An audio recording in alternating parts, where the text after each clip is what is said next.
নমস্কার সবাইকে, প্রতিমা ভেজ কুকিংয়ে সবাইকে স্বাগতম। আজ আমি তোমাদের সাথে ভাইরাল কলা ভাজা রেসিপি শেয়ার করব। ফ্রাই প্যানে আগে থেকে জলটা গরম করে রেখেছিলাম, সেই ফ্রাই প্যানে কলাগুলো দিয়ে দিলাম। এবার কলাগুলো হালকা সেদ্ধ করে নিতে হবে। এক পাশটা একটু হয়ে গেছে, এবার উল্টে দেব। এই কলাগুলো কিন্তু খুব বেশি সেদ্ধ করা যাবে না। কলাগুলোর রঙটা পরিবর্তন হয়ে গেলে কলাগুলো নামিয়ে নিতে হবে। কলাগুলো আমি নামিয়ে ঠান্ডা করে নিয়েছি। এবার এই কলাগুলোর চোচাটা ছিলে নেব। প্রথমে হাত দিয়েই ছিলে নিচ্ছি।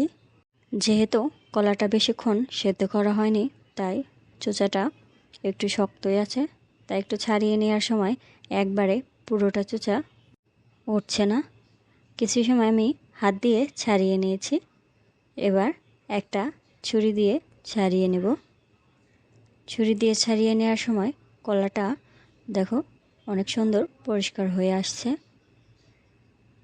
কলাটা সেদ্ধ করে নেওয়ার কারণে একটু কালো কালো হয়ে গেছে। ছুরি দিয়ে ভালো করে চোচাটা ছিলে নিয়েছি। আর একইভাবে সবগুলোই ছিলে নিতে হবে। সবগুলো ছিলে নিয়ে কলাগুলো আমি বেশ বড় বড় করে কেটে নিয়েছি। এবার এই কলাগুলো ভেজে নেব। এখানে কোনো প্রকার মশলা দেওয়া যাবে না। এবার চুলায় প্যান বসিয়ে তেলটা আমি আগে থেকে গরম করে নিয়েছি। আর খুব বেশি গরম করা যাবে না, মোটামুটি গরম করে নিয়েছিলাম। এবার কলাগুলো ধীরে ধীরে দিয়ে দিচ্ছি। কলাগুলো দেয়া হয়ে গেছে। এবার চুলার আঁচটা মিডিয়াম রেখে হালকা করে একটু ভেজে নিতে হবে। রেসিপিটা দেখে যদিও ঝামেলার মনে হচ্ছে, কিন্তু খেতে এতটাই মজা যে অনেকটা কষ্ট করার পরেও কষ্টটা মনে হবে না। কলাগুলো এপাশ ওপাশ নাড়তেই থাকবো, আর পড়ে যায় না যেন সেদিকে খেয়াল রাখতে হবে। আর এর থেকে আর বেশি ভাজা যাবে না। এবার এই কলাগুলো নামিয়ে নিতে হবে।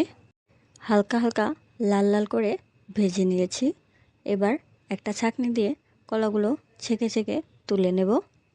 তুলে একটা বাটিতে নামিয়ে নিয়েছি। এবার একটা চপিং বোর্ড নিয়েছি। চপিং বোর্ডের উপর নর্মাল দুইটা পলিথিনের টুকরা কেটে একটা টুকরা চপিং বোর্ডের উপর বিছিয়ে দিয়েছি। এবার একটা কলা টুকরো রেখে আরেকটা পলিথিনের টুকরা উপরে দিয়ে দিয়েছি। এবার একটা গ্লাস নিয়েছি, সেটা দিয়ে দু হাত দিয়ে ভালো করে চাপ দিয়ে চ্যাপটা করে নেব। দেখো কতটা সুন্দর চ্যাপটা হয়ে গেছে। খুব বেশি পাতলা করা যাবে না, তাহলে ভাজার সময় ভেঙে যাবে।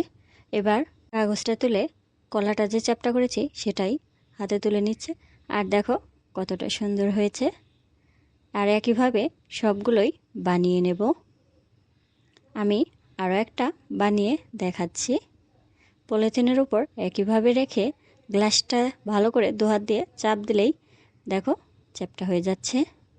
আর একইভাবে সবগুলো বানিয়ে নিয়েছি। এবার ভেজে নেব। যে তেলে কলাটা ভেজেছিলাম সেই তেলটাই মিডিয়াম গরম করে নিয়েছি। এবার এই কলার পিসগুলো দিয়ে দেব।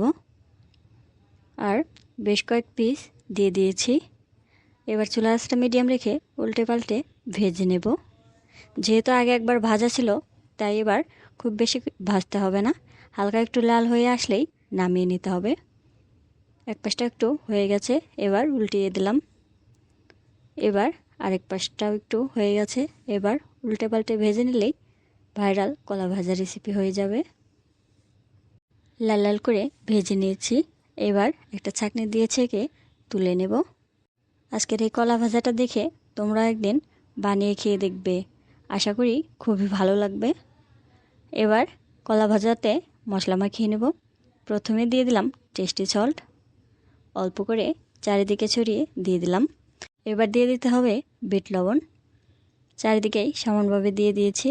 এবার দিয়ে দিব মরিচের গুঁড়া, ঝালটা তোমরা তোমাদের পছন্দ অনুযায়ী দেবে। এবার সব কিছু ভালো করে মিশিয়ে নেব। খেতে এতটাই মজা হয়েছিল যে একবার সাথেই সবগুলো শেষ হয়ে গেছে। সবগুলোতে মশলা মাখিয়ে নেওয়া হয়ে গেছে। আজকের এই রেসিপিটা তোমাদের কেমন লাগলো অবশ্যই কমেন্ট করে জানাবে। এবার এখান থেকে আমি এক পিস খেয়ে দেখাবো কেমন হয়েছে। খেতে খুবই দারুণ হয়েছিল। সবাই ভালো থাকবে, সুস্থ থাকবে। নমস্কার।